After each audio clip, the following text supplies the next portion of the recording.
Hi, everyone. It's Michael Citron here with Lori Alhadeff. Thank you so much for coming to our studio. This is a great interview. We have both of the microphones on. I'm excited to obviously interview you, discuss a little bit about what you stand for and some of the great things you're doing, and also to discuss a couple events. Our event, Elevate Parkland, October 19th, you'll be a featured speaker, and as well as your third annual Make Our Schools Golf Classic event, which we'll get into.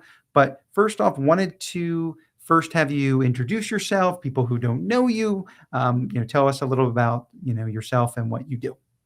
Hi, Michael. Thank you so much for having me here today. My name is Lori Alhadeff, and I'm the president of the nonprofit organization Make Our Schools Safe, started after the tragedy at Marjory Stoneman Douglas High School. And also, I am the chair of the Broward County School Board, representing Parkland, Coral Springs, Margate, Tamarack, and North Lauderdale. Okay, great.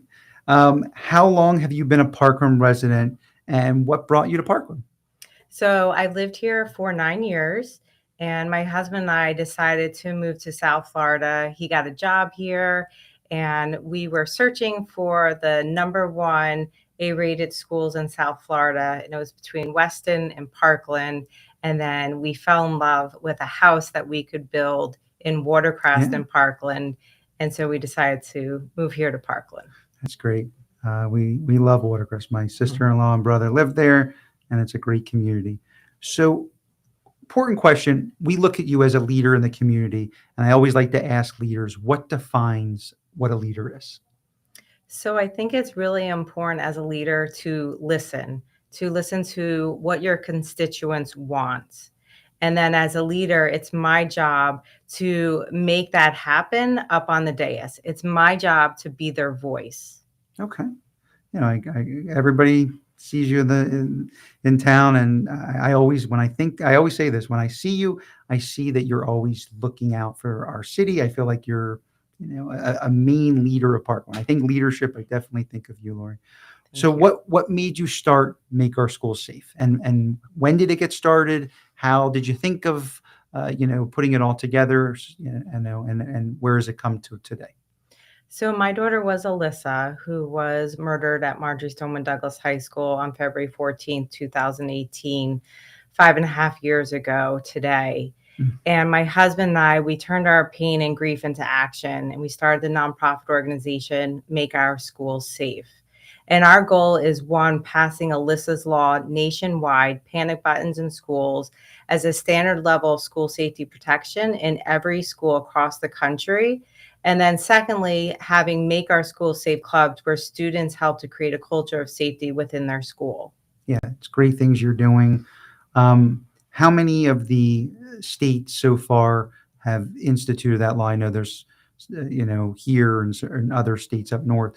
What is the status of getting that implemented into more states?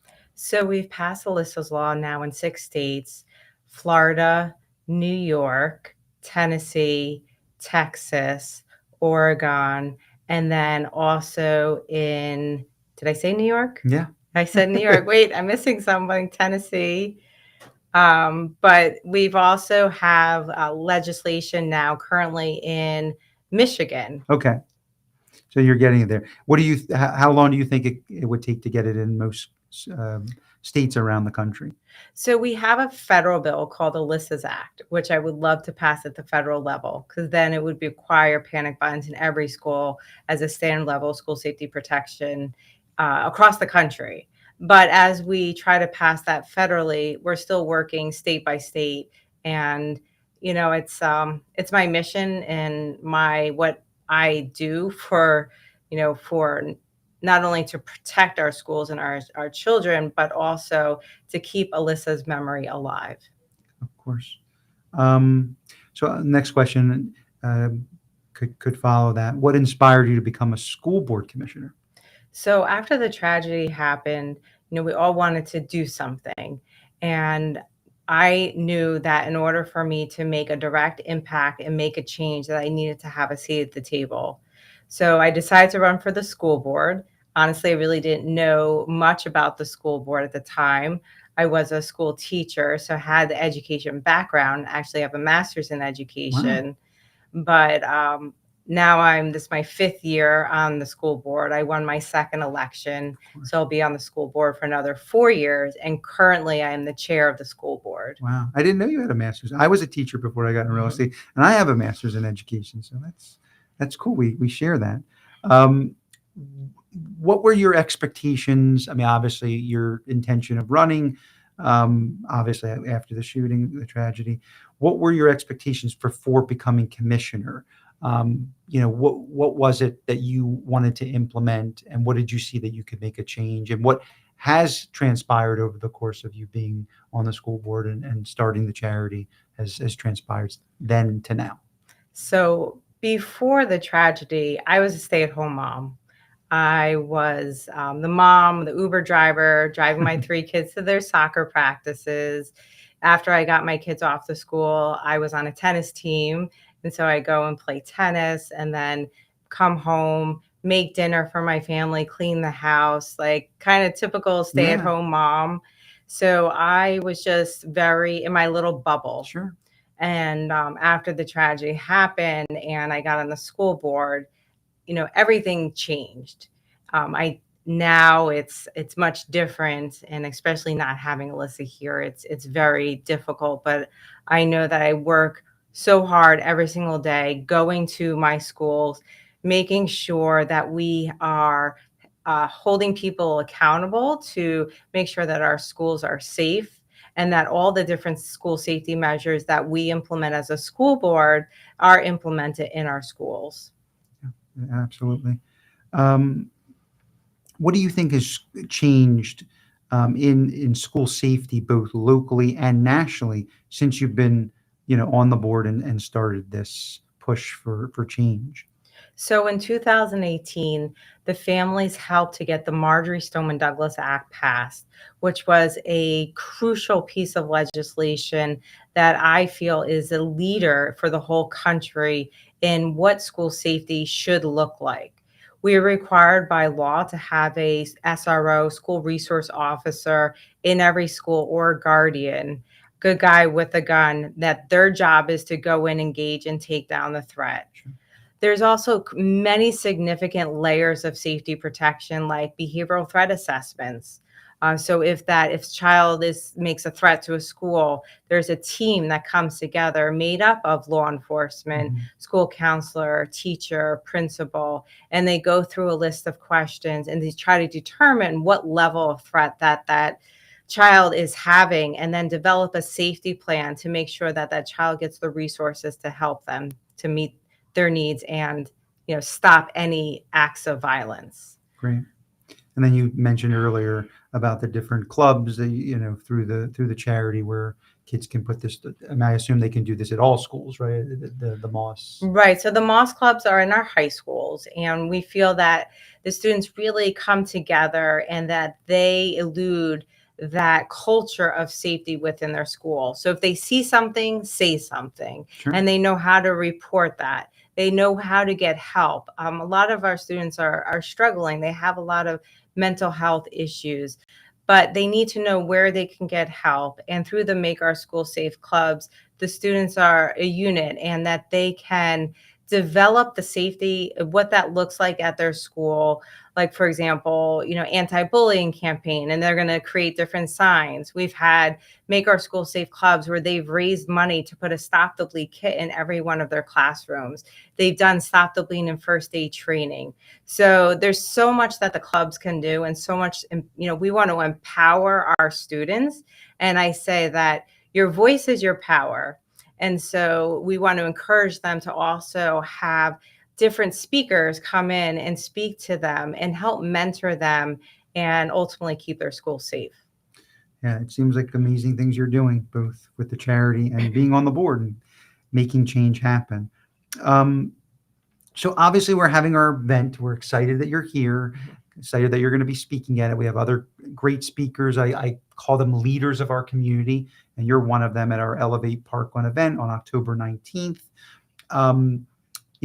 When we have the event, obviously we've talked about your charity, and you'll go into all the different things that you discussed here in this interview. But what can people that come expect to hear, or what kind of questions people should be asking to other Parkland leaders, as who are going to be there, but certainly you in regards to what you do for your charity, and what school safety is for every resident, because a lot of residents are housewives like you were, and they just want to have their they move to our city and they want to have the safest and best schools, and have their kids grow up in Parkland. So what would you say to people coming to the event? What do you feel that they will get from your presentation and others? So first of all, I really encourage everyone to sign up for Elevate Parkland. Okay. There's limited seats, Yeah. and so we want to make sure that you get your spot to be able to come to hear from your school board member. And I'm going to be talking about different things that are going on in Broward County Public Schools, and how from school safety to ways and different resources that you can have for your students, different SAT, ACT tutoring that is available. And we have incredible schools here in Parkland. And so at this event, I'd love just to talk more about what is going on in our schools, how to get more engaged and involved. And it's going to be amazing. And I really encourage you to sign up. Thank you. Yeah, we already have, I think, 85 people registered, and we're hoping to get at least, over 125 to 150 people. And we did this kind of like forum a few years ago, and it had a great turnout. Some of the speakers were there, and it just brought a lot of people together, and we talked a lot of positive things. People asked some critical questions, but I think it's really important, because I think that's what's great about our city, and I said the leadership roles that people like you have. So getting into your charity, so your next event. So we mentioned that you have your upcoming Make Our Schools Safe Golf Classic. That's November 3rd. We'll post, obviously, the link for people to register, and if they want to sponsor or participate in the golf. We're going to be doing that. I'm not the greatest golfer, but I do like to enjoy the extracurricular, we'll say. But tell us about your Make Our Schools Safe Golf Classic. Tell us how you started that, and what you're trying to do, and how much money you're trying to raise, and how people can participate. So we're really excited about our third annual Make Our School Safe Golf Classic.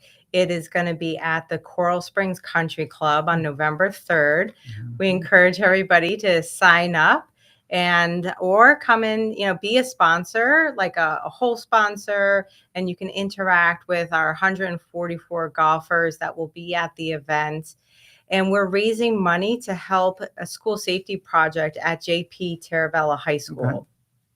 Okay. I see on the card we have some actors here, Jordan, Commissioner Isro, and then you have Robert Brannon on the other side. They look like better golfers than me, but I'm sure they did a good job. So obviously you're looking to raise. The goal was to raise $75,000 for this event. So it's a great event. Obviously, we'll post all of this and help as much as we can, and putting it out there. So besides our event and your great charity you're doing and the Golf Classic, just about us, obviously I always ask people, we've been doing real estate for 18 years in Parkland, and certainly we are here to grow our business. We've, started as a small team, and now we're at a brokerage. We've been here for 2.5 years, but we're trying to give back as much as we can to the city. We sponsor all the events. We've been very involved. How did you hear about our Parrot Realty, hear about me? Just, when I think we met each other, well, it's been a while since. I mean, obviously, you were a resident of Watercrest. I think we sold a house a couple doors away from you, even, and we met back then. But what could you say about what we do for the community as well? So I remember meeting you at the Parkland Farmers Market. And the Parkland Farmers Market is just amazing. On the Sundays, I go with my family, and we go to the different vendors' booths, get your donut. Yeah. I mean, like eating a hamburger at 9 o'clock in the morning with my donut and my acai bowl in the other hand. But that you're there and to support the community.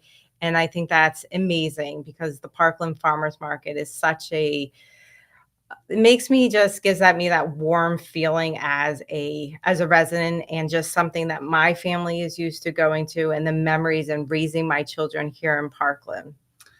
The other thing is now that your life's changed, after the tragedy, that's what I look at it like. You said you were a Parkland housewife, like, Parky. I always say, people are Parkies. Obviously now every day you get up with a different goal, different challenge.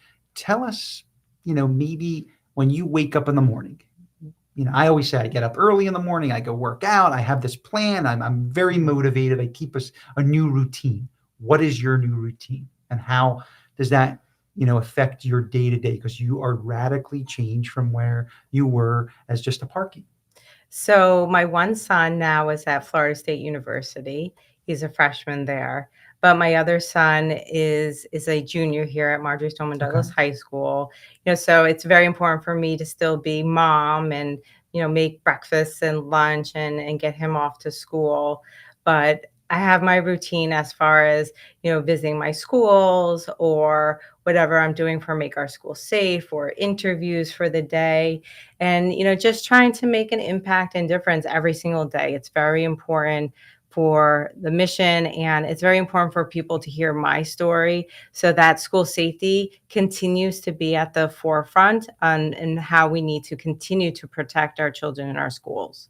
So as I said, we keep discussing leaders. What advice would you give to people that want to participate more in a leadership role in giving back to their cities, getting more involved? Because obviously people should do this, differently than you did it. Should do it because they want to make change, and it doesn't have to be personal to do that. They should be doing this. So people always ask me, how do I get involved in charities? How do I get involved in giving back to the community and be more of a leader in the city? Because I get a lot of people that move here and they're involved with all their families. They're, it's hard work to be a parent. It's the hardest job. Yes. But if you're giving advice to people on giving back and becoming a leader in their own community, it could be Parkland or anywhere here, what advice would you give to those people? So the first question, if you want to become an elected official, I would say, what is your why? Why are you doing this? And if your reasons are for, because in your heart, you want to make an impact and make a difference, whether it's here in Parkland or in Broward County, then go after it and go do it and make that your mission. I would also say if you want to be more involved and be a volunteer for Make Our Schools Safe, we have on our website a volunteer handbook, or you can just email us, and we would love to have more volunteers and people engaged. We've given thousands and thousands of dollars, been put back into the schools in Parkland. And so, we are a very, small but mighty organization, but we do need people's help. Okay. Well, I appreciate you coming out. I asked you a lot of questions, learned a lot about you that I didn't even know. And I definitely look forward to having you come out to our event. I'm super excited. It's really going to be special. We're not charging for the event. It's a free event. It's really totally to bring the city together and have an open forum. And we're going to have some great speakers and discuss, great things that are happening, but also try to talk about things to improve for the future, because I know when you bring people together in a positive way, and things can change, but sometimes it takes time. So I think time is another important thing to discuss, because obviously all these things that you got done and you continue to do, the goal would be to have this go nationwide, to have our schools really truly safer. And I think that will happen, but everything takes time and great effort. So thank you for what you do. Thank you for being a leader and a beacon in our community. I think Thank that's you. a great way of describing you. And we look forward to having you at our event and participating more in your charity and helping it grow and get it out there. Thank Thank you you so much. Thank you.